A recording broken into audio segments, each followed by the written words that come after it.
Hola a todas las personas que nos ven en este canal. Vamos a darle continuación a la lectura de este libro de Zecharia Sitchin, Las guerras de los dioses y los hombres.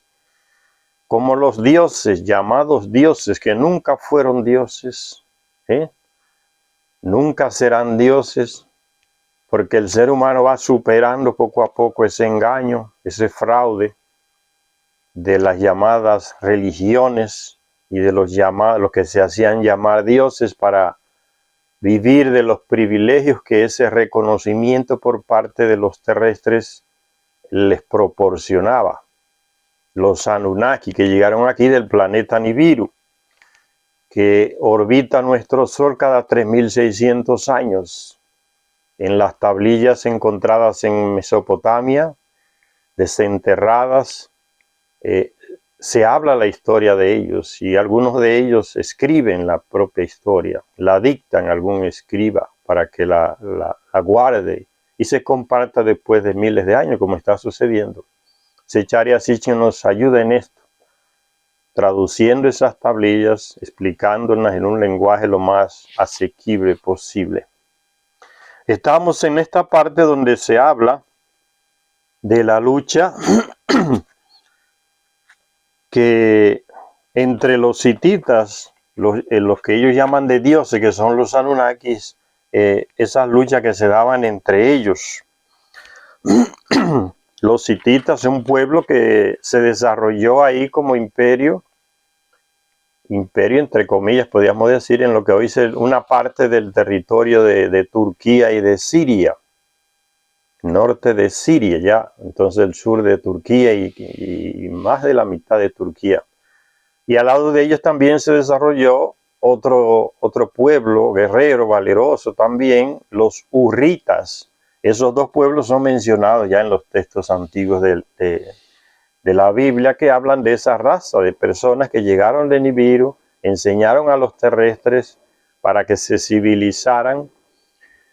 Le enseñaron cosas buenas y cosas malas, cosas provechosas y cosas autodestructivas. Por ejemplo, las guerras, cómo guerrear, cómo fabricar armas.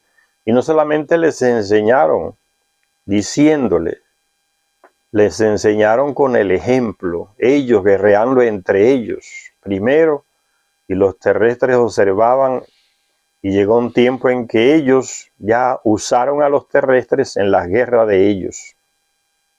Y después de cierto tiempo, los terrestres, como con esa droga en la cabeza, practicaban la guerra entre ellos, y llegamos ya hasta el día de hoy, los imperios lo han venido practicando. Y con la misma motivación con que la iniciaban los llamados dioses. Robar territorios, luchar para tener el poder sobre los otros. Las mismas motivaciones hasta el día de hoy, que van siendo como completadas con ciertos detalles trágicos, como por ejemplo, vivir de la guerra, enriquecerse con las guerras. Estamos hablando entonces concretamente de esa desgracia que es llamada el complejo militar tecnológico de Estados Unidos, que se nutre y se alimenta con las guerras. El complejo tecnológico militar, el Pentágono y las grandes fabricantes de armas, esos son los que se benefician de la guerra. No quieren paz. Se le habla de paz y se burlan de los que hablan de paz. La paz que ellos se aceptan es la paz que ellos mismos ya colocan cuando ya no ven otra salida para sus intereses. No les importa que se mueran miles de terrestres. Igual sucedía con los llamados dioses anteriormente, miles de años atrás. No les importaba cuántos miles de terrestres murieran. En tanto y cuanto fueran terrestres, no les importaba. Ellos se cuidaban entre ellos y luchaban entre ellos, pero cuando tenían que matar miles, era terrestres los que se llevaban por la frente. Y mandaban a miles de terrestres a la guerra a matarse por ellos. Entonces en esta parte Zecharia Sitchin nos habla de eso, dice así: ¿quiénes eran estos antiguos dioses que luchaban entre sí por la supremacía ¿ven? El poder entre ellos. Y buscaban el control de la tierra enfrentando a unas naciones con otras. ¿Quiénes eran estos señores? Ya poco a poco Zecharia Sitchin en este libro nos va dando la respuesta. Dice Zecharia Sitchin, quizás podamos encontrar pistas importantes en los tratados con los que se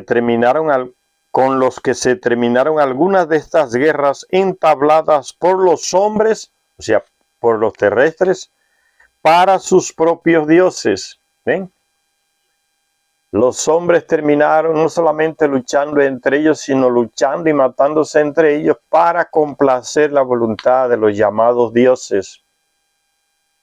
El inicio de las religiones, Señor, es la mentira, la falsedad, la esquizofrenia de una persona y la ingenuidad y el analfabetismo, la ignorancia del terrestre que creyó en eso. Los Anunnakis llegaron, eran pocos, y se plantearon una estrategia. ¿Cómo hacer que la minoría gobierne a la mayoría? La respuesta a eso la dieron dos de ellos, una mujer y un hombre, Inanna y Ishtar. Se conocen los textos antiguos por esos nombres. Después de haber perdido su esposo, amado desde la juventud, su primer amor, como así decir, como que comenzó a sufrir una esquizofrenia, y a querer verlo en cada hombre con la que ella se acostaba y tenía relaciones sexuales. Y decir, este es fulano que resucitó, yo lo traje a la vida. En medio de esa locura psicológica que tenía esa mujer, le instruyó y le comunicó esa noticia a sus servidores, que eran los sumos sacerdotes, servidores de las casas donde ellos vivían, los llamados templos por los terrestres, y que se expandiera esa noticia falsa de que ella podía resucitar a los muertos. Entonces, para que le prometieran a los terrestres reconocerla como diosa, y ella les prometía resucitarlos después de la muerte. Y después otro contrario a ella, pero Anunnaki también, Marduk, que llamado en Egipto Amon-Ra, se declaró Dios también, diciéndole a sus sumos sacerdotes que expandieran la noticia entre el pueblo analfabeto, ignorante, de que él podía darle la inmortalidad a todos los que lo siguieran y lo adoraran como un Dios. Y también era falso. Simplemente se trataba de él ofrecer el ciclo de vida de ellos, que es mucho más largo que el de nosotros, el ciclo de vida, el ciclo vital de ellos. Pueden vivir miles de años. Entonces los terrestres se dejaron convencer porque veían realmente que estos señores pasaban 1, 2, 3, 4, 7, 8 generaciones de terrestres, 9 o más, y seguían viendo a este hombre ahí que no moría. Entonces se autoconvencían los terrestres de que eran inmortales, y es falso. Tienen un ciclo de vida más largo que el de nosotros, pero nacen, crecen y mueren. Por eso le dije al principio, no eran dioses, no son dioses ni serán dioses. Pero el engaño continúa hasta el día de hoy y miles de terrestres, millones de terrestres siguen creyendo en ese cuento de los llamados dioses. Sea aquí, sea en la India, sea en otro lugar, los llamados dioses siguen motivando guerras.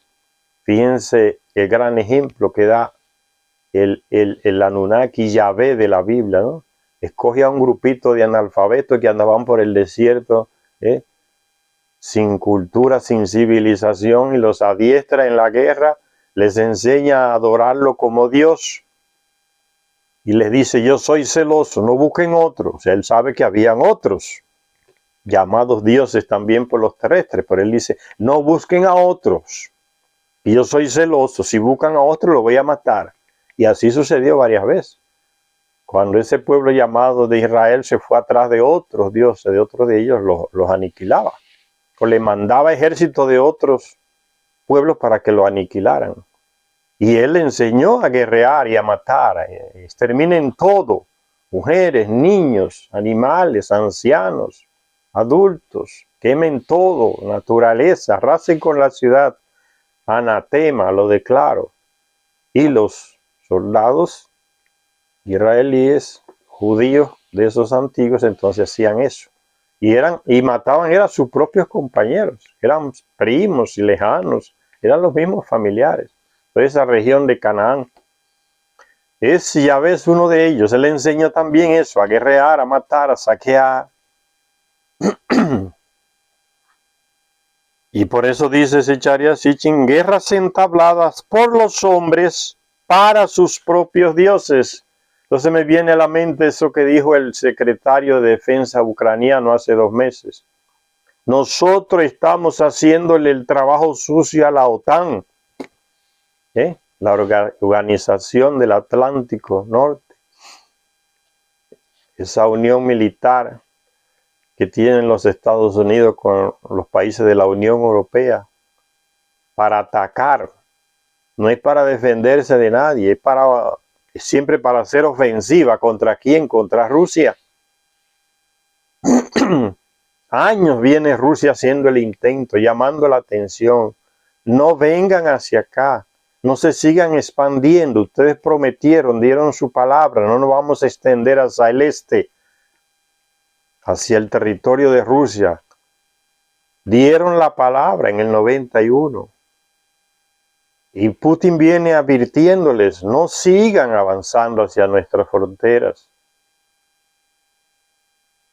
Y vuelve, le advierte, y ellos continúan haciendo oídos sordos, dando golpes de estado en esos países que están en frontera con Rusia, y ellos se apropian de esos gobiernos.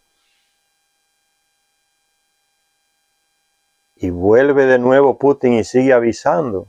Años pasan y ya están en Ucrania, en la frontera con Rusia.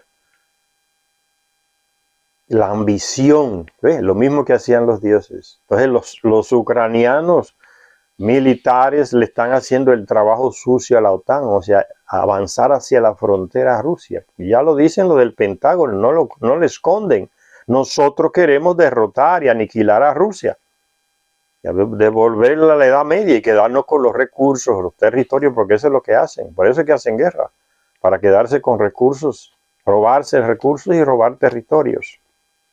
No le importa que mueran miles, no importa, son ucranianos, hasta el último ucraniano que se mate, no importa. No está en Estados Unidos haciendo guerra, es en Ucrania, no está en un país de allá de la Unión Europea haciendo la guerra, es en Ucrania. Entonces le mandamos armas y armas y armas, y no solamente armas, y hay cantidad de soldados de la Unión Europea luchando con los ucranianos. O sea, Rusia está echando una batalla ¿contra quién? Contra varios países, todos los países de la OTAN. Están enviando armas y hombres a Ucrania. Es una guerra contra la OTAN y los está derrotando Rusia. No importa la guerra mediática que han hecho Estados Unidos y la OTAN a través de los medios de comunicación del mundo, demonizando a Rusia. ¿Bien? No ha valido nada de eso. La gente está abriendo más los ojos. La gente se da cuenta. Y en Estados Unidos también, mucha gente, muchos periodistas ya han destapado el gran engaño. Es falso. Rusia no ha invadido. Somos nosotros que estamos yendo allá y queremos invadir a Rusia y mandando dinero y armas a Ucrania para que sigan avanzando. ¿Hacia dónde? Hacia Rusia. Y cuando uno habla de paz, China habla de paz, Brasil habla de paz, los ridiculizan, le dicen que son bobos, porque no quieren la paz, porque eso no les va a dar dinero. ¿Quién es que está forzando para que esa guerra avance y vender más armas? El complejo militar, tecnológico militar de Estados Unidos, los que fabrican las armas y los militares que ganan dinero y millones con esa guerra. Si fuera librada en el territorio de Estados Unidos fuera diferente. Esos son los dioses.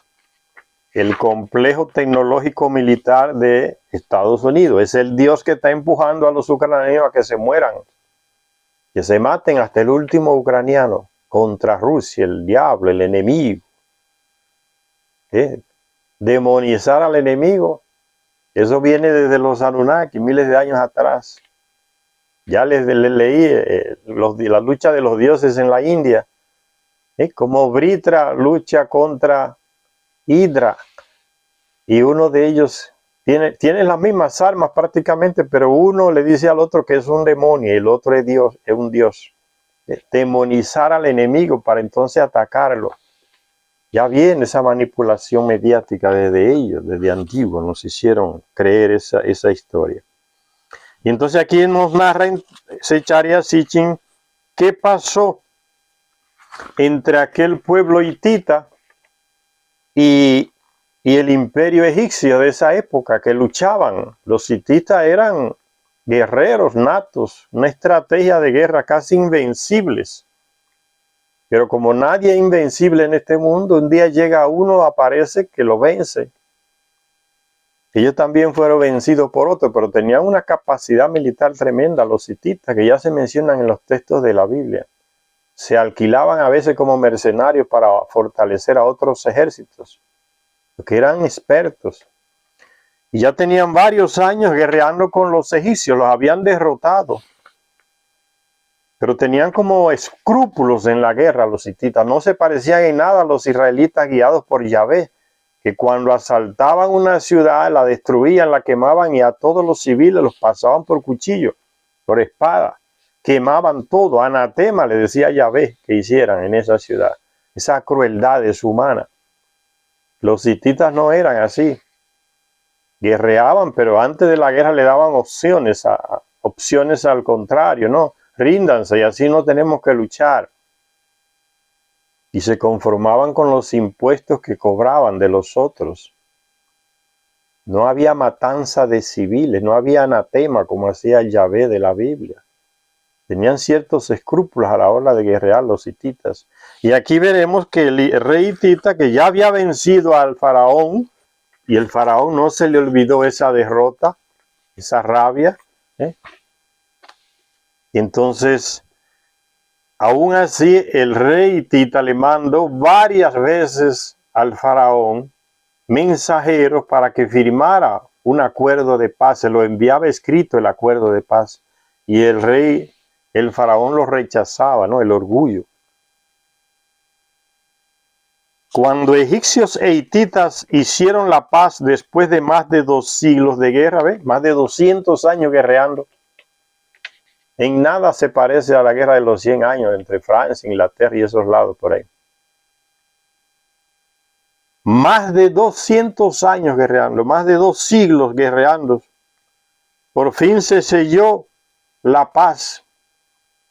Aunque los Estados Unidos y los rusos le hablan de paz, los chinos le hablan de paz, Brasil le habla de que hay que hablar de paz. Ellos se ridiculizan a China y a Brasil, los que hablan de paz. Llegará un momento que van a tener que sentarse a hablar. Ese es el final de cualquier guerra, señores. Y eso ya comenzó en Nibiru. Y el mismo Enki lo dice, éramos así. Fueron cientos y cientos de años de guerra hasta que tuvimos que se sentaron los dos bandos que luchaban, el norte contra el sur, y se sentaron frente a frente y consiguieron un acuerdo de paz, porque si no se iban a autodestruir. El fin de la guerra es la paz, el diálogo por la paz. No hay otra salida. Dice, después de más de 2 siglos de guerras entre los hititas y los egipcios, se selló el acuerdo de paz con el matrimonio de la hija del rey hitita con el faraón egipcio Ramsés II. El faraón registró el acontecimiento en una estela. ¿Saben lo que es una estela? Es un pedazo de piedra que se coloca horizontal, no vertical, hacia arriba, con una parte de debajo de la tierra, hecho de piedra, y ahí se van narrando hechos. El rey manda a levantar esa estela y en esa estela se narra algún acontecimiento que el rey ordenó que se colocara aquí. Una batalla que sucedió para remembrar, renombrar o recordar ese acontecimiento, mejor dicho. Y se hacía en piedra para que durara siglos y años. Pero eso se inscribía, no se dice escribía en piedra, sino inscribía para que durara mucho tiempo esa escrita en la piedra. Eso es una estela. Dice, el faraón registró el acontecimiento de la firma de la paz en una estela conmemorativa que situó en la ciudad de Karnak, ahí en Egipto, en la isla de Elefantina, cerca de Asuán y en Abu Simbel, son ciudades egipcias ahí, cerca al lado del río Nilo. Al describir el viaje y la llegada de la princesa, después de varios intentos de que el rey egipcio, el faraón, firmara el acuerdo de paz, el rey Tita tuvo una última opción que fue enviarle a su hija con una comitiva de grandes dignatarios para que se casara, para que el faraón la aceptara como su esposa, porque ya no aceptaba los tratados, no firmaba los tratados que se le enviaban. Entonces el último recurso fue enviarle su hija mayor, dice, el rey Tita le envió su hija mayor con una gran comitiva para que se casara, para que el faraón la aceptara como esposa y así sellar el acuerdo de paz. O sea, son intentos tremendos para parar la guerra de este rey Tita, que ya le dije, tenían como más escrúpulos que los egipcios, que los israelíes. Recuérdense que, que el Yahvé de la Biblia mandaba matar a los que hacían acuerdo con lo que él le había ordenado que le declararan la guerra. No era para hacer acuerdos, no, tenían que matar a todos, les dije. No lo hicieron, entonces lo voy a castigar. Ese tipo era tan animal, ese Yahvé de la Biblia, que él no aceptaba acuerdos. Los hititas tienen más escrúpulos. Varios intentos de firmar acuerdo con el faraón. Y el último recurso del rey Tita fue, le voy a enviar mi hija mayor para que se case con él, si la acepta. Y así conseguimos firmar el acuerdo de paz. Al describir el viaje y la llegada de la princesa a Egipto, en la estela que mandó a colocar el rey Ramsés II de Egipto, el faraón, recuerda ese hecho, cuando llegó la princesa en esa caravana grande, lo que él sintió cuando la vio, y entonces mandó a escribir esa estela para que se recordara ese hecho, que él lo ve como un triunfo. Había sido derrotado por los hititas y eso le creó como un trauma, como el trauma del Pentágono tienen con Vietnam. No aceptan que fueron derrotados por soldados con los pies descalzos y ellos con aviones, con armas químicas, y tuvieron que salir corriendo de Vietnam. No lo aceptan. Por eso tantas películas donde aparece un héroe estadounidense que llega a Vietnam y rescata a unos pobres vietnamitas y le pasa por encima a un ejército entero de vietnamitas y los rescata y los lleva al país de la libertad, Estados Unidos. Esos son reflejos del trauma, que no aceptan la derrota, pero fueron derrotados por los vietnamitas. Eso la historia no pueden borrar eso de la memoria, aunque lo intenten. Es como un trauma. Y eso mismo pasaba con el Ramsés II de Egipto. Lo vencieron los hititas en una famosa batalla y llamada en ese lugar Cades, y él quedó con ese trauma. Y lo quiere virar, como hacen los estadounidenses, como si él fue el que venció, o como que ese gesto de enviarle la hija para procurar, para que firme el acuerdo de paz, él lo ve como que que el rey Tita está reconociendo su triunfo. Imagínese usted, ya había perdido en la guerra contra los hititas. El orgullo no lo deja ser humilde con la humanidad que están mostrando los otros.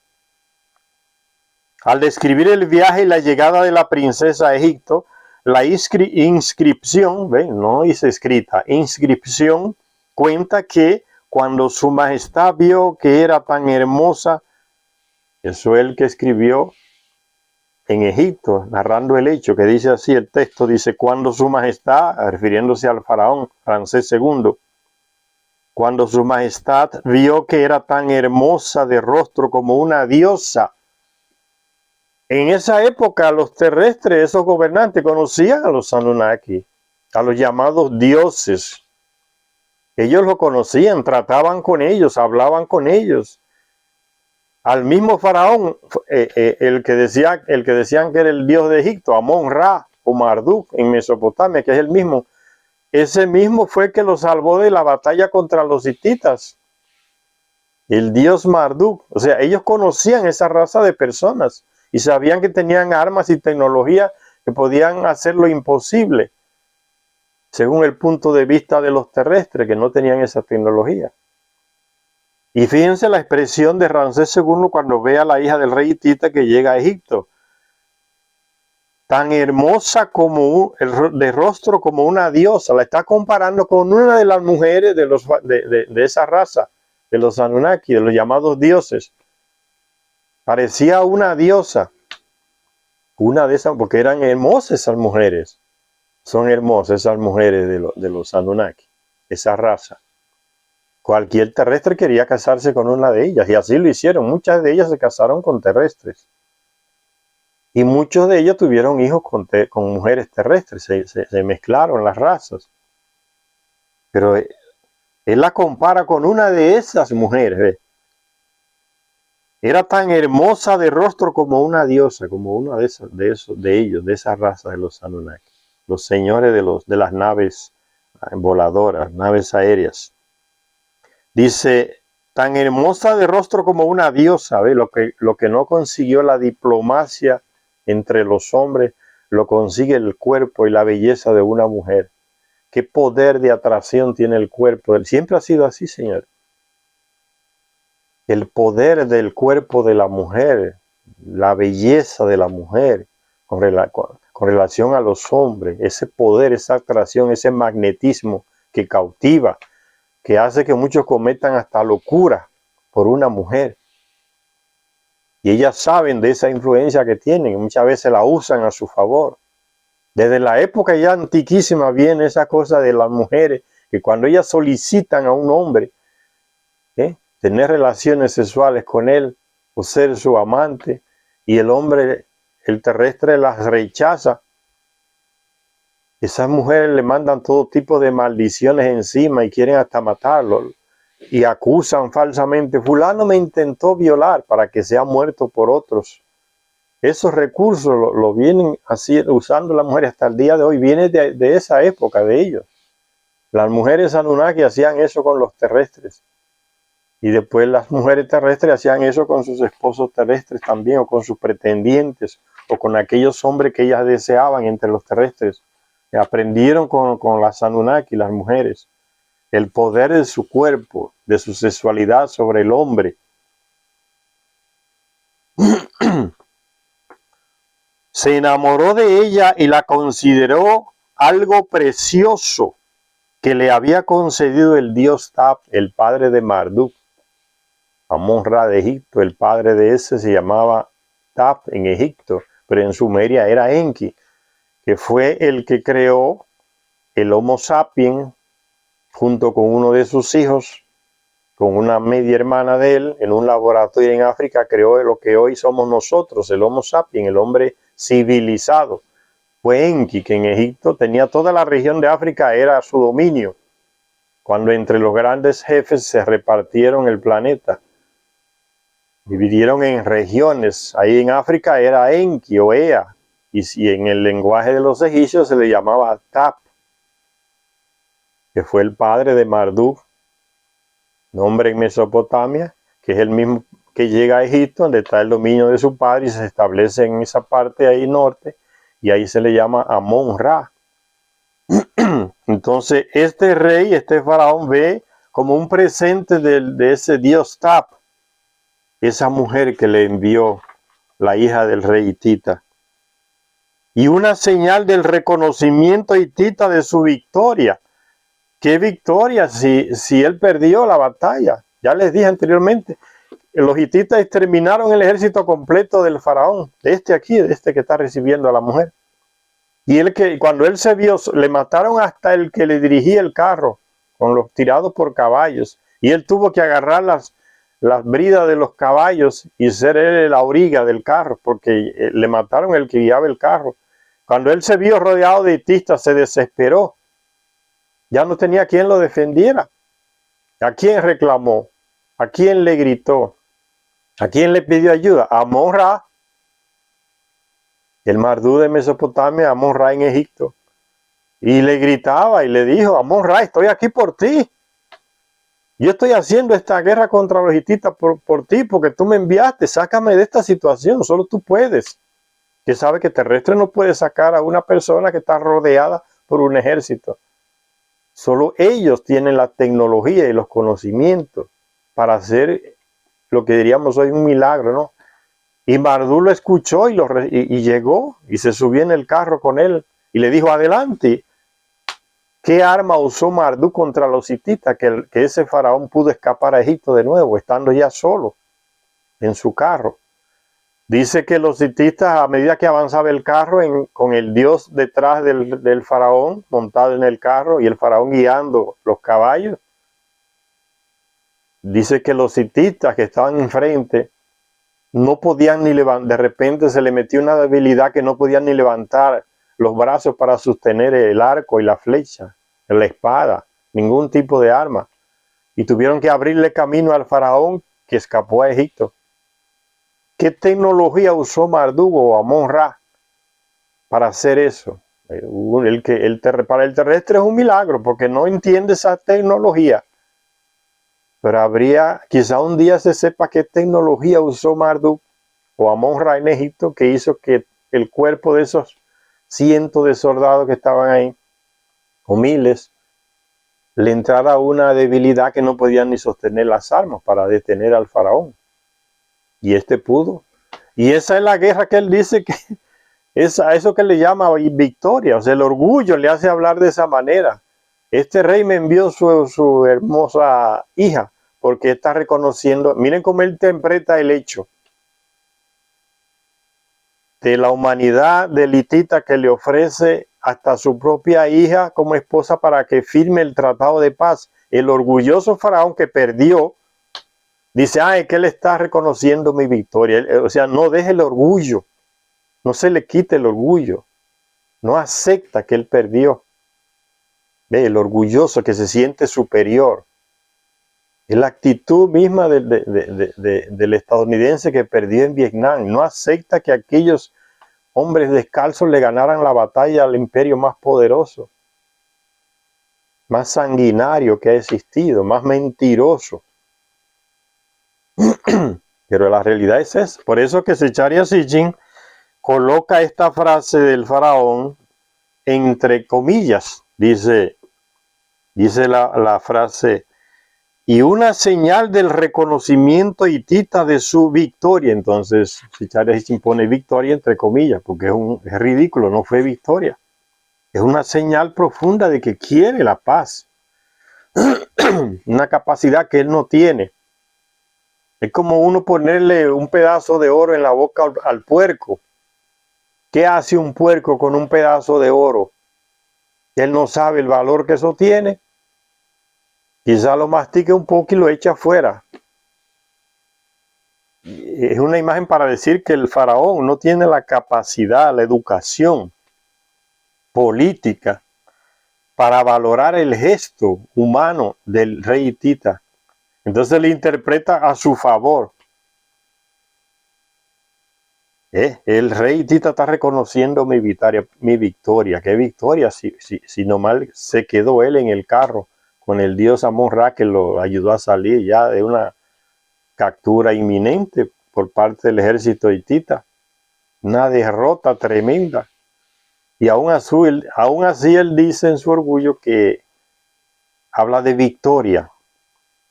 Entonces Zecharia Sitchin coloca victoria entre comillas. Y sigue diciendo: lo que todas estas maniobras diplomáticas suponían se aclara en otras partes de la inscripción de la estela. 13 años antes, el rey hitita Actusilish, que es el que le envía a su hija mayor a Ramsés II en Egipto, le había enviado al faraón, 3 años antes, le había enviado al faraón el texto de un tratado de paz para que lo firmara. Bien, cuando China dice, llama a Zelensky en Ucrania y propone un plano de paz, Putin lo acepta. ¿Y qué hace Estados Unidos? ¿Qué dice la gente de Biden? No, si lo aceptó Putin, entonces no sirve ese tratado que China está proponiendo, no lo aceptamos. ¿Y qué dicen los lambones de Estados Unidos, que son los de la Unión Europea? También dicen lo mismo que dice Biden, no aceptamos esa intermediación de China. ¿Ven? Es la misma actitud del orgullo, pero esto lo hacen por algo peor ainda, peor aún, que es el negocio de la venta de armas que tienen hacia Ucrania. Ucrania es un país que ya va a quedar en manos de Estados Unidos, sobre todo, y de algunos jerarcas de la Unión Europea, porque las deudas que ha adquirido con Estados Unidos, que la gente cree que Estados Unidos le está mandando millones y millones gratis, no, es negocio. Ese dinero, cuando llega a Ucrania, ¿quién lo recibe? Los mismos estadounidenses que están allá en Ucrania hace mucho tiempo haciendo negocio con la guerra. Los llamados contratistas estadounidenses son que reciben esa millonada. Y una parte le cae en la mano de los militares corruptos de Ucrania, la jerarquía. Y al presidente, al payaso Zelensky, otro corrupto. Entonces ese dinero va y vuelve para Estados Unidos. Por eso es que manda miles, millones, y vuelve y no se cansa de enviar, porque es que el dinero vuelve a Estados Unidos. Estados Unidos es puro negocio, donde él ve que no gana, no invierte. No le importan derechos humanos, no le importa gente que se muere, no le importa mujer, no le importa niño, no le importa nada. Nadie, es su interés el ganar dinero, porque no es el pueblo de Estados Unidos luchando contra otro pueblo, es el complejo tecnológico militar de Estados Unidos haciendo guerra contra Rusia para ganar dinero. Entonces el territorio de Ucrania es ya de Estados Unidos y de algunos jerarcas de la Unión Europea, porque no hay manera de que Ucrania pague ahora, por todos estos años, estas generaciones de ucranianos que vienen, la gran deuda que ha adquirido con Estados Unidos sobre todo. Y ya el FMI también se metió. ¿Y quién controla el FMI? Estados Unidos. También le prestó dinero. O sea, lo que le espera al pueblo ucraniano es más miseria y más abandono por parte de su gobierno. Le van a robar todo el petróleo. Ya la Exxon, esa empresa estadounidense, la Halliburton, empresa estadounidense de la familia Bush, ya está haciéndose dueña de la empresa petrolera de Ucrania. Estas dos grandes compañías. Es por eso que los soldados se están matando, para defender los intereses de esas compañías grandes de estadounidenses, dejándose matar y matando por esto, para que estos señores ganen dinero. El país es de ellos ya. Ucrania no sale de la deuda que tiene ahora. Van a ver que esos territorios que Rusia se vio obligada por el mismo avance de la OTAN hacia su frontera, enviando a los militares ucranianos nazistas a que exterminaran el sur de Ucrania, que habla ruso. Se sienten ucranianos, pero de idioma ruso. Esa es la historia de esas regiones. Y la iban a exterminar. Desde el 2014 le están metiendo bombazos con tanques, exterminando esas regiones. En el este de Ucrania, hacia la frontera rusa. Si Putin no interviene con los militares, ya estuvieran matado a miles. Fuera un genocidio. Y ya lo dijo hace 3 días un militar ucraniano. Tenemos el derecho legal de exterminar todo lo que esté en esas regiones ocupadas por Rusia. O sea, esos ucranianos iban a ser exterminados. Él mismo lo ha confesado, el militar ucraniano. Era para exterminar a toda esa región. Todo lo que le huele a ruso, a esos nazistas de Ucrania, neonazistas, tiene que ser exterminado. Que se burlan de los acuerdos de paz de China de los acuerdos de paz que quiere Brasil. Y dice, no, que esos acuerdos no sirven porque ya Putin lo aceptó. Ven, es la misma actitud del faraón. Dice,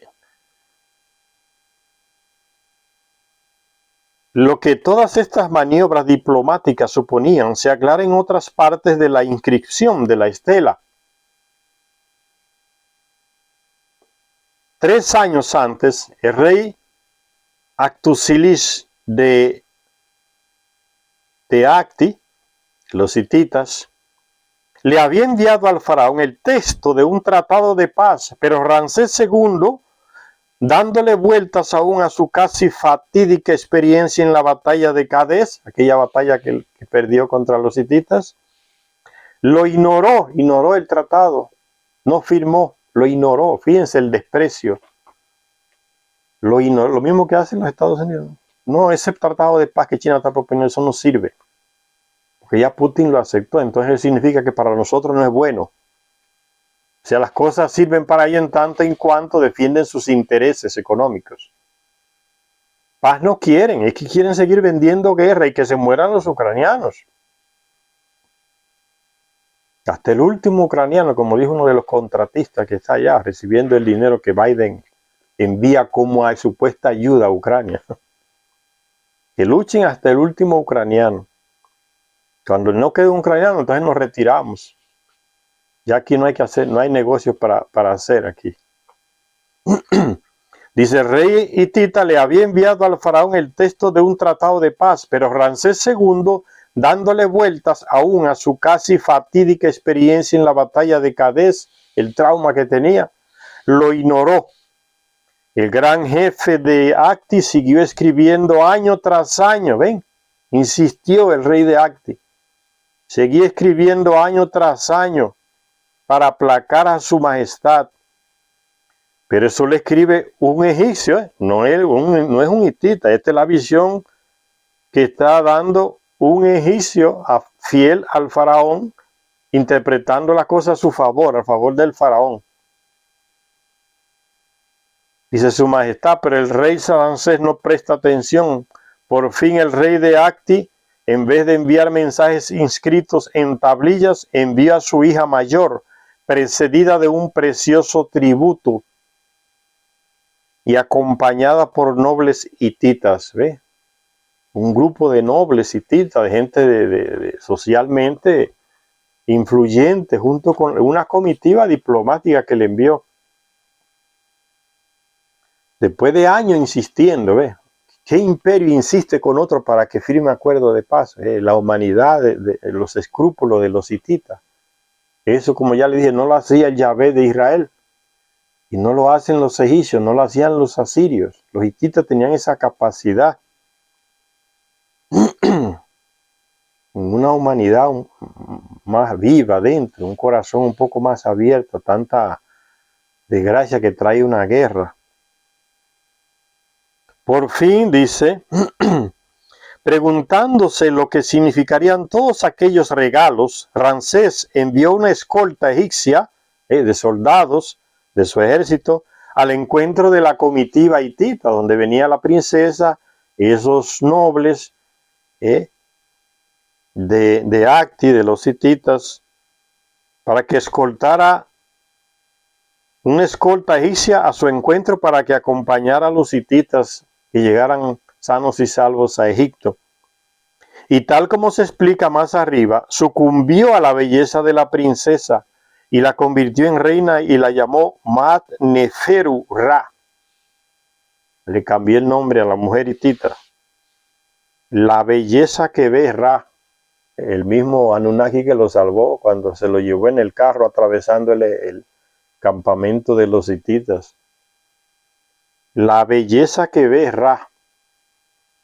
Esa era el tipo de mujer, señores, que los Anunnaki les gustaba comerse, como dicen popularmente.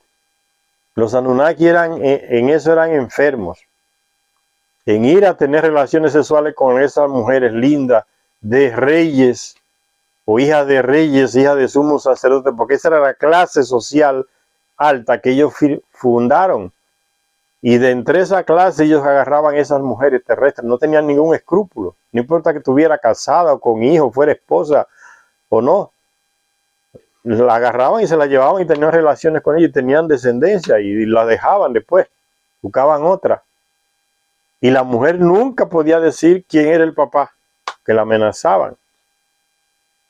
Alejandro Magno era hijo de ese Mardú, de ese Amón-Ra de Egipto que acompañó a este faraón en la lucha, donde fue vencido por los hititas. Él era el padre de Alejandro Magno. Por eso que Alejandro Magno va a Egipto.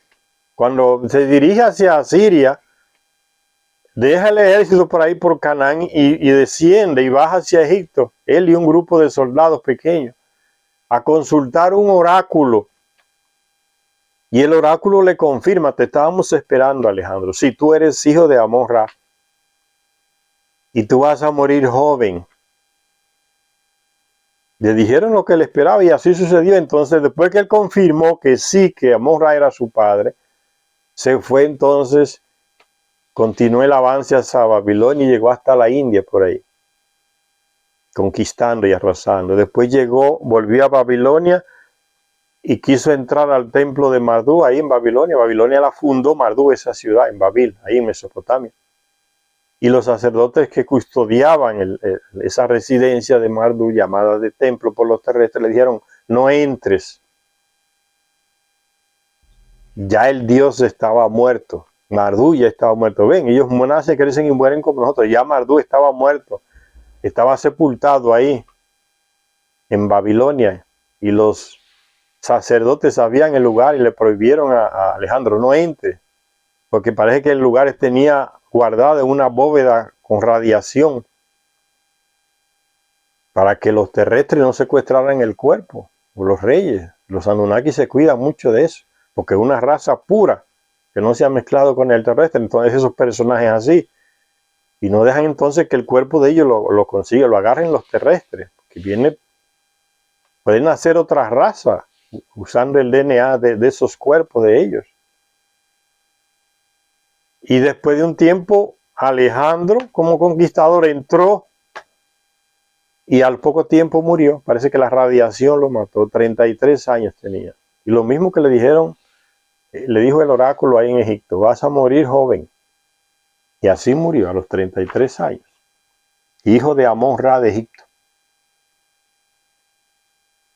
Y entonces fíjense cómo le llama Sargón II a la princesa hitita que le enviaron y la aceptó como esposa. Le cambió el nombre en el lenguaje egipcio, la llamó Mat-Neferu Ra, que significa la belleza que ve Ra. O sea que Amón-Ra la vio y vio que era bella la mujer. Si la poseyó o no la poseyó, no se dice, pero dice que la belleza que ve Ra. Y sigue diciendo el texto de Zecharia Sitchin: nuestros conocimientos de la historia y de la antigüedad también sacan provecho de ese amor a primera vista entre la princesa y el faraón Ramsés II. Pues el faraón aceptó entonces aquel insistente tratado de paz y lo firmó. Y pasó a plasmarlo por escrito también en Karnak, en una estela, no lejos de donde había conmemorado el relato de la batalla de Kadesh y su supuesta victoria, y el de la hermosa princesa hitita. Los egiptólogos, o sea, las personas que se dedican a estudiar la cultura egipcia antigua, egiptólogos, han descubierto, descifrado y traducido dos copias, una casi completa y otra fragmentaria, de ese tratado que se escribió en esa estela. De modo que no solo tenemos el texto completo del tratado de paz entre el rey de Acti y el faraón Ramsés II, sino que también sabemos que el rey hitita escribió el tratado en lengua acadia, que por aquel entonces era el idioma de las relaciones internacionales, como lo fue el francés hace un siglo. El idioma de las relaciones diplomáticas era el francés. Entonces todos los documentos se redactaban en francés. Es el lenguaje de la diplomacia, ya eso pasó ya. Ahora cada estado escribe en su propio idioma. Y mucho más aún, ya existen los traductores. Dice Zecharia Sitchin, entonces, al faraón se le envió una copia del original acadio, escrito en una tablilla de plata, no de arcilla. Bien la delicadeza del rey de Acti con el faraón. La consideración.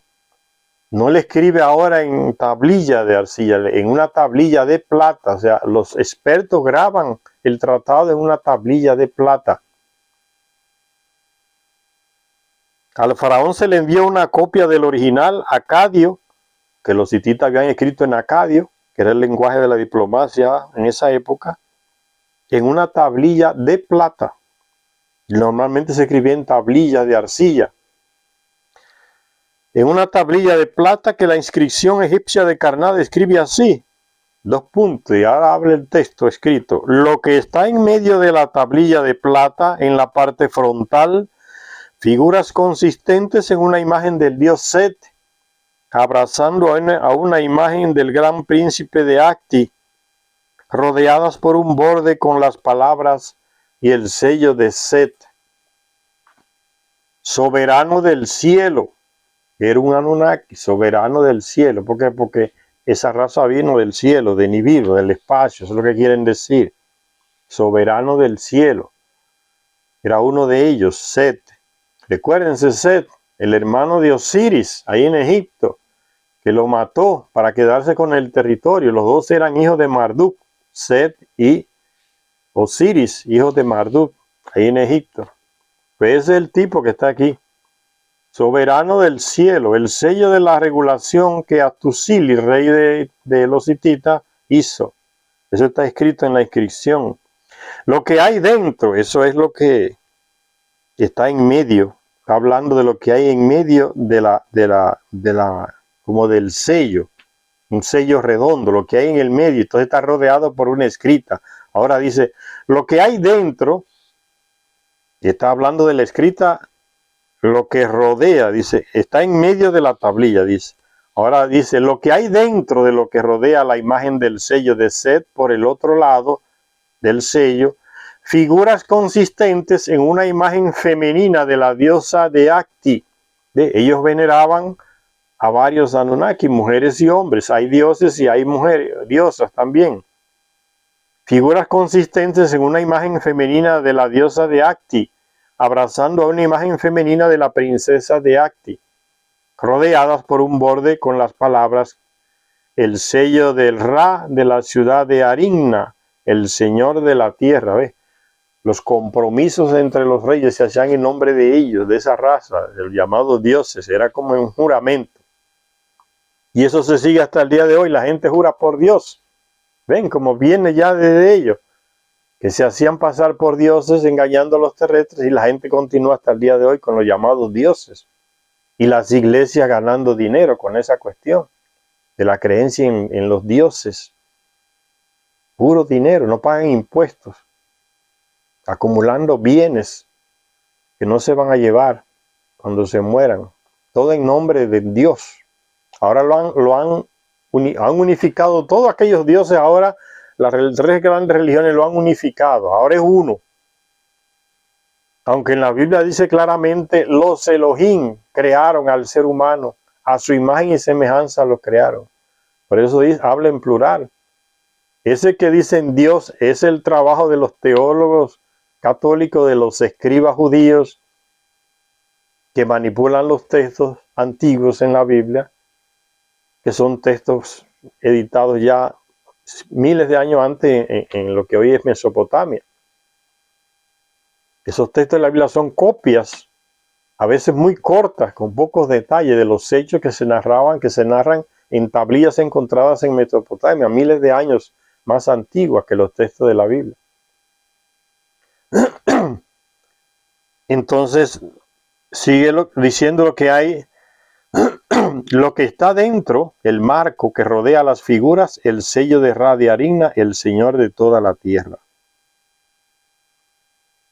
Entonces aquí se ve en esta imagen ese dios hitita, tiene el tamaño de ese tipo, tenían 3 y 4 metros de altura comparado con los terrestres, es el rey terrestre que no era bajito, y el tocado como el sombrero que tiene el dios, como unos cuernos. Esa es la característica para señalar y decir que era uno de ellos, de esa raza. En varios textos de tablilla sumeria aparecen ellos con esos cuernos. Esa es la señal de que era uno de ellos, no un terrestre. El terrestre no usaba ese tipo de tocado, de sombrero con cuernos. Solo ellos. Entonces eran pintados con esos cuernos para dar el mensaje de que era uno de ellos. Y fíjense el tamaño de estos tipos. Dice, en los archivos reales hititas, los arqueólogos han descubierto de hecho unos sellos reales en donde se ve a la principal deidad hitita abrazando al rey hitita, en la imagen que les mostré. Exactamente como se describe en los registros del tratado que está escrito en la estela. Exactamente, se está hablando del sello mismo. Exactamente como se describe en los registros egipcios, incluso con la inscripción que rodea el borde del sello. La inscripción que rodea el borde del sello no está escrita en egipcio, está escrita en escrita cuneiforme, ¿ve? Todo está aquí, esta línea alrededor del sello, eso es escrita cuneiforme. Parecen cuñas las letras, cuneiforme. Que no es la escrita de Egipto. Dice, la inscripción que rodea el borde del sello. Contra todo pronóstico, el mismo original del tratado, escrito en acadio en 2 tablillas, se encontró también en estos archivos. ¿Ve? Esto es historia, señor. Esto no es fantasía o leyenda o mitología como han querido meternos en la cabeza algunos expertos europeos manipulando la cosa y estadounidenses, no, que esas son leyendas antiguas, esos son mitos, esos son cosas de religión y quieren así desacreditar estas cosas. Eso es historia. ¿Ve? Ya han aparecido textos completos del tratado que fue escrito en la estela allá en Egipto por orden del faraón Ramsés II. Dice, contra todo pronóstico, el mismo original del tratado, no una copia, inscrito en acadio en 2 tablillas, se encontró también en estos archivos. Pero los textos hititas llaman a su principal deidad Teshub y no Set. Dado que Teshub significaba tormenta ventosa y Set, a juzgar por su nombre griego tifón, significaba viento feroz. Entonces parece como que el que escribió el texto egipcio se confundió pensando que los hititas veneraban al dios Set, pero ellos le llamaban a su dios Teshub, que es el dios de la tormenta, que coincide un poco con el Set, que también se le llamaba el viento feroz por el tipo de arma que usaban. Un arma que lanzaba rayos, entonces el dios del rayo se le atribuía ese nombre a ese Anunnaki, a ese personaje. O el dios del trueno, ¿por qué? Porque el arma que usaban producía un estruendo tremendo que ensordecía a las personas. O el dios resplandeciente por el arma que usaba, que lanzaba un haz de luz que dejaba ciego a las personas que estaban cerca. Un arma que se repite en varios textos. Esa arma que produce una luz tan fuerte que deja ciego a las personas ahí momentáneamente. Hasta en el Antiguo Testamento aparecen esos señores usando esa arma. Son ellos, los Anunnaki, tenían esa tecnología. Recuérdense en la ciudad de Sodoma, cuando llegan 2 tipos, son 2 de ellos, armados, a visitar a Lot, el sobrino de Abraham, a decirle, mira, vete de aquí porque vamos a destruir esta ciudad, vamos hacia... Era una ciudad enemiga de otro dios, el dios Marduk. Y estos 2 personajes que son contrarios a Marduk, que son de la misma raza, llegan ahí a avisarle a Lot para que dejara esa ciudad y se fuera con sus hijas a una montaña por ahí. porque iban a preparar un ataque. Y las personas del pueblo donde llegan estos dos personajes lo descubren. Y se dan cuenta de que son infiltrados, son espías del otro bando. Y entonces van a capturarlos a la casa del otro. Los manipuladores de los textos bíblicos, católicos y escribas judíos, cambian la cosa. Dicen que no, que era que querían estuprarlo. Hombres queriendo estuprar hombres. Y de ahí viene la cuestión de sodomía, ¿no? Lo querían sodomizar. No era nada de eso. No tiene que moralizar las cosas. Era que eran del lado enemigo y lo iban a capturar porque lo descubrieron. ¿Y qué hicieron estos dos señores para escapar del grupo de ciudadanos que los iba a capturar ahí en la casa de Lot? Dice que lanzaron un rayo que todos los otros personajes que lo iban a capturar se quedaron ciegos y no encontraban ni la puerta de la salida de la casa. Y ahí aprovecharon estos dos y se fueron. Ven, el arma se repite en diferentes épocas porque son ellos que usan ese tipo de armas. Si usted va a la cultura de la India, los dioses de la India tenían las mismas armas, que son ellos también. Segadora, el gran trueno, el gran temblor, eran tipo de armas. Tecnología que todavía ni tenemos. Y sigue diciendo entonces,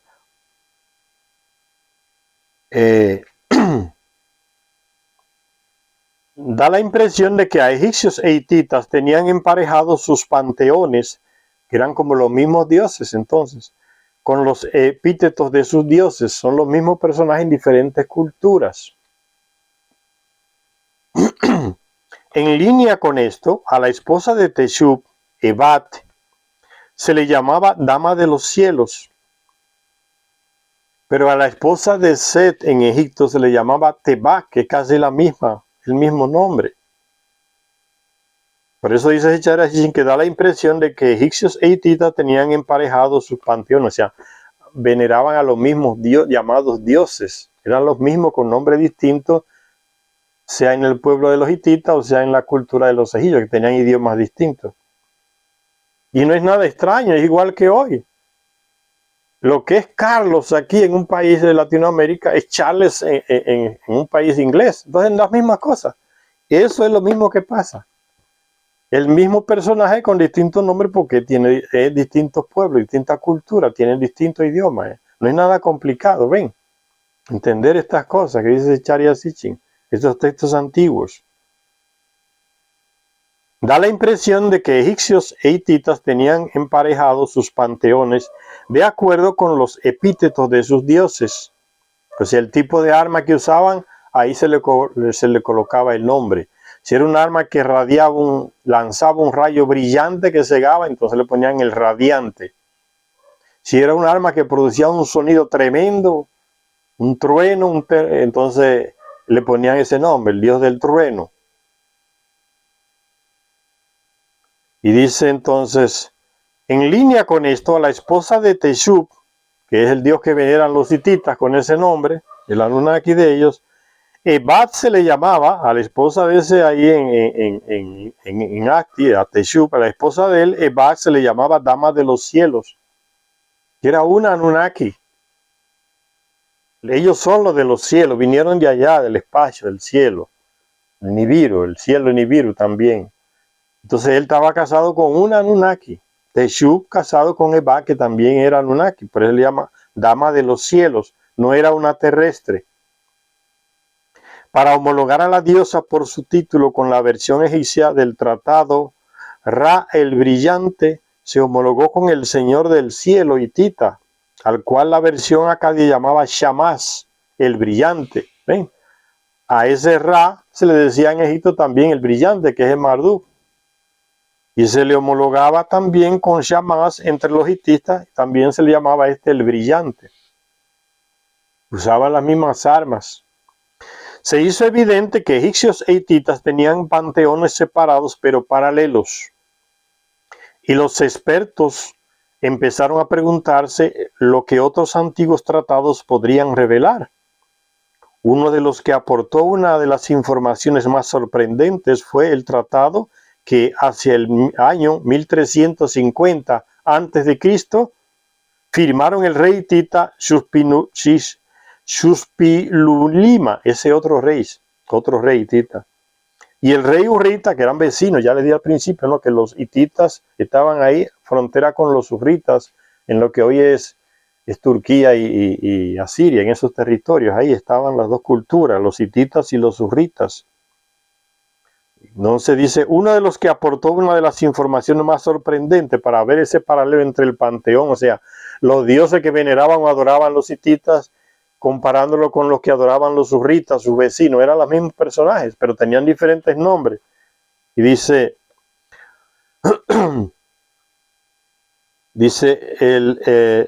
en el año 1350 a.C. firmaron, el tratado fue firmado por el rey hitita Shuspilulima y el rey hurrita Mastiswasa de Mitanni, que era la capital de ahí de los hurritas. País que estaba situado sobre el río Éufrates, a mitad del camino entre el país de los hititas y las antiguas tierras de Sumer o Akkad. Entonces ya estaba ahí entre parte de lo que hoy es Turquía y parte del norte de Siria. Entonces más abajo está Sumeria. Entonces hay que ubicarse en un mapa de Medio Oriente para entender esto mejor. Realizado como era habitual en dos copias, el original del tratado se depositó en el santuario del dios Teshup, entre los hititas, de la ciudad hurrita de Kahab. Los hurritas y los hititas hicieron un tratado, lo firmaron, y una copia se quedó con cada uno de ellos y se depositaba en el templo de la residencia del dios. Era la garantía. Ellos eran la garantía de los juramentos que hacían los terrestres, los llamados dioses. Ya les dije, no, como es hoy, juro por Dios. Pues en ese tiempo se juraba por ellos, que eran los dioses. Dice, realizado como era habitual en dos copias, el original del tratado se depositó en el santuario del dios Teshup, de la ciudad hurrita de Kahab, un lugar y una tablilla perdidos en las arenas del tiempo. Eso se perdió. Pero la tablilla del duplicado depositada en la ciudad santa hitita de Arinna, frente a la diosa del disco naciente, en la residencia de esa diosa, Anunnaki, diosa del disco naciente, tenía una nave en forma de disco, los platillos voladores que seguimos viendo hoy, que los terrestres no tienen todavía acceso a esa tecnología, pero a cada momento están por todos lados, pues están aquí en el planeta. Ellos todavía. La señora del disco alado, o sea, una nave en forma de disco, y alado es porque puede elevarse en el aire. A eso se refiere. Del disco naciente. Fue descubierta por los arqueólogos unos 3.300 años después de que fuera escrita. Descubrieron esta copia en una tablilla de ese tratado entre los hititas y los hurritas, pero que la copia hurrita se perdió y descubrieron en una ciudad de los hititas la copia de ese tratado. ¿Y dónde estaba? La descubrieron los arqueólogos modernos. La descubrieron en un templo dedicado a esa diosa de los hititas que ellos veneraban, diosa del disco naciente. Tenía una nave en forma de disco. Como ocurría con todos los tratados de aquellos días, el que firmaron los reyes de Acti y Mitanni, o sea, entre los hititas y los hurritas, Mitanni era la capital de los hurritas y Acti la capital de los hititas. Como ocurría con todos los tratados de aquellos días, el que firmaron los reyes de Acti y Mitanni terminaba con una llamada a los dioses de las partes firmantes para que estuvieran presentes para escuchar y servir como testigos. Ve, esa gente vivía entre ellos, los llamaban como testigos para estar presentes. Ve, no eran entidades espirituales, no, esos llamados dioses, eran Anunnaki, esa raza de personas que vinieron de Nibiru. ¿Ve? Los reyes convivían con ellos. Ya dijimos cómo Mardúa, como el llamado dios Amon-Ra en Egipto, acompañó a Ramsés II en la batalla y lo libró de los hititas. Y dice aquí, los tratados entre los reyes, la garantía del tratado la daban ellos con su presencia en la hora de hacer el tratado. Es como que se firma un tratado entre Rusia y Estados Unidos. ¿Quién es el garante? China. Entonces los chinos están presentes. O como hicieron los chinos, que unieron otra vez a Arabia Saudita y a Irán, que eran enemigos. Los convocaron allá a China, a los dos representantes de estos dos pueblos, y firmaron un tratado de paz. Y ahí estaba el representante chino entre los dos, entre el de Arabia Saudita y entre el de Irán. O sea, en la garantía de ese tratado es ese representante chino. E igual que sucedía antes, no es nada extraño. ¿Quién garante el tratado entre los hurritas y los hititas? Ellos llaman a los dioses, vengan, estén presentes, que vamos a firmar el tratado. Presente, no era nada espiritual, ya les dije. Dice, el que firmaron los reyes de Acti y Mitanni terminaba con una llamada a los dioses de las partes firmantes para que estuvieran presentes. ¿Ve? Los dioses de Acti que eran venerados en Acti y los dioses que eran venerados en Mitanni, de los hurritas y los hititas, eran llamados para que cada uno apoyara con su presencia esa firma de ese tratado y le diera como esa garantía de que se iba a cumplir. Dice, los dioses de las partes firmantes para que estuvieran presentes, para escuchar, ¿ves? Escuchar tiene que estar presente, para escuchar y servir como testigos. ¿Están viendo? Estaban ahí presentes, como usted se va a casar, llama a 2 testigos, están ahí presentes y firman. Lo mismo hacían esos Anunnaki. Los llamados dioses eran personas normales. Dice, para que estuvieran presentes para escuchar y servir como testigos. De manera que el cumplimiento del tratado trajera la dicha divina y su violación la ira de los dioses.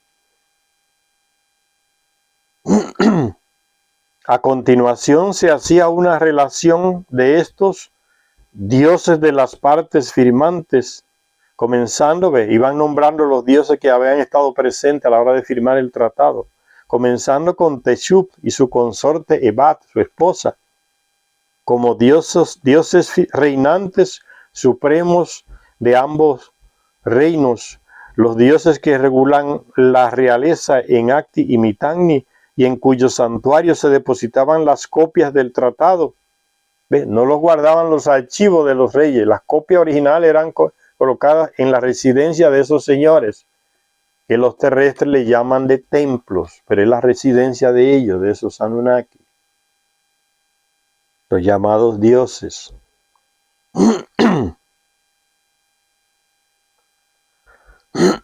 Después, cierto número de deidades jóvenes, masculinas y femeninas, descendientes de los 2 dioses reinantes, se enumeraban por las capitales provinciales, donde actuaban como deidades gobernantes en representación de sus padres. O sea que los hijos de esos dioses que vivían en la capital de esos 2 reinos, hititas y hurritas, tenían hijos, y a esos hijos se le daban las ciudades para que ellos fueran como los dioses de esas ciudades, o sea, los que comandaban esas ciudades. Entonces los reyes de esas ciudades le debían obediencia a esos hijos de esos llamados dioses que estaban en las grandes capitales, ¿ves? Heredaban el poder en familia, que es lo mismo que hacen los reyes hasta el día de hoy, señores. ¿Ves? El rey de Inglaterra se siente que es el dueño de Inglaterra y le da de presente a su hijo como una herencia al príncipe William ahora. ¿Ves cómo sigue la misma institución que ellos mismos formaron? Los reinados los firmaron ellos, los fundaron ellos, el reino. El reino bajó del cielo porque es la institución que ellos tienen en Nibiru y la trajeron acá, bajó del cielo. El primer rey, ¿dónde estuvo? En la ciudad de Kis, ahí en la antigua Mesopotamia, que fue inundada por el diluvio universal y acabó con esa civilización. El primer rey que los Anunnaki eligen, fue en la ciudad de Quis, está documentado, entonces no es leyenda, no es mito, es relato de la historia de nuestra humanidad. Ellos trajeron ese sistema de gobierno y lo implantaron aquí, nombraron reyes, le daban la autoridad al rey con su apoyo, con su presencia, sea personalmente o construyendo un templo, sea una casa para ellos ahí en la capital de ese reino. Y él era el jefe, el rey tenía que consultar a la Anunnaki o al llamado Dios que reinaba en esa ciudad. Y así tenían que hacer todos. Más tarde había una relación de los mismos dioses en las mismas posiciones jerárquicas. A diferencia del ejemplo egipcio, cuando se emparejaban los diferentes panteones, como han demostrado otros textos descubiertos, los hititas habían tomado prestado su panteón de los hurritas. ¿Ve? Los mismos dioses de los hurritas eran los de los hititas, estaban vecinos ahí, o al menos les había pasado a través de ellos. Pero en este tratado en particular había una sorpresa muy especial. Hacia el final de la tablilla, entre los testigos divinos también estaban, fíjense qué coincidencia, ¿ves? Recuérdense que se está comparando el panteón de los llamados dioses sumerios, egipcios, griegos, de la India, y ahora aquí en Medio Oriente entre los hititas y los hurritas, ahí en la parte que hoy es Turquía y Siria. Y fíjense qué coincidencia entre los que aparecen en esta lista de testigos de esos contratos, un relato de todos esos personajes llamados dioses que estaban ahí. Fíjense qué sorpresa. Entre los testigos divinos también estaban Mitra, de la India,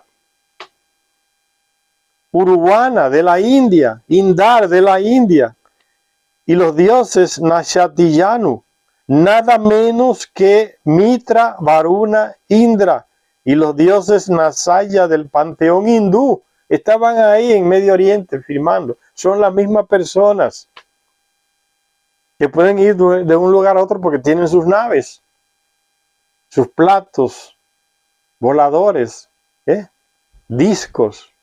Miren qué coincidencia. Los mismos de la India están firmando ahí porque eran las mismas personas.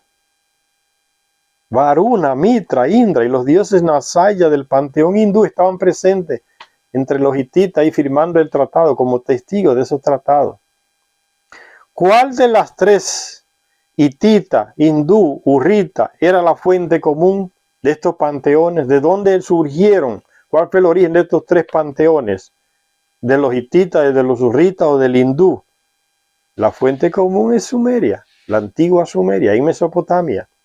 Ahí fue que aterrizaron cuando llegaron de Nibiru. Ahí fundaron las primeras ciudades y ahí se expandieron por todo el planeta. ¿Cuál de las tres, hitita, hindú, hurrita, era la fuente común de estos panteones, de estos dioses? La respuesta venía en el mismo tratado. Hitita, hurrita, ninguna de ellas, pues los llamados dioses arios que estaban listados en el tratado junto con sus padres y abuelos, los dioses de antaño, Anu, Antu, Enlil y su esposa Nilil, Ea, Enki y su esposa Dankina, así como el divino Sin, señor del juramento, Nagnar Sin, el primer hijo que tuvo Enlil aquí en la tierra, con una Anunnaki con la que él se casó, Nagnar Sin, el dios Sin. Ven esos señores, fíjense, la fuente de esos dioses hititas, hindú, hurrita, de ese panteón, eran los dioses antiguos, los primeros que llegaron al planeta. Fíjense, Anu, Antu, Enlil, su esposa Ninlil, Enki o Ea y su esposa Dankina, así como el divino Sin, que ya es hijo de Enlil, señor del juramento. Nergal estaba ahí, hijo de Enki también. Nergal de Kuta, el dios guerrero Ninurta, la guerrera Istar, Inanna, fíjense, ven, ese es el origen, esos son los dioses antiguos.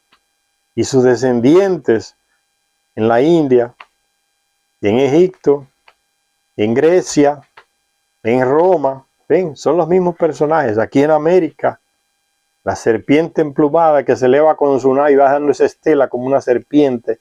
Y los terrestres lo veían, parece una serpiente, ¿no? La nave es la cabeza.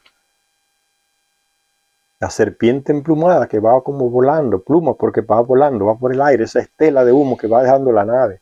Que Quetzalcóatl es uno de ellos. Que aquí estuvieron, la cultura del Tiwanaku. Y en Mesoamérica, esos eran ellos también, porque se repartieron todo el planeta.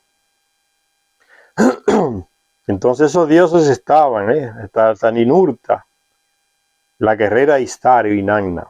Vamos a parar por aquí, señores. Ven esta maravilla, cómo coinciden estos panteones antiguos. Son los mismos personajes en diferentes culturas y por eso llamados con diferentes nombres. Pero el origen de todos está allá, donde aterrizaron en la antigua Mesopotamia. Gracias a todos y a todas los que nos ven en este canal.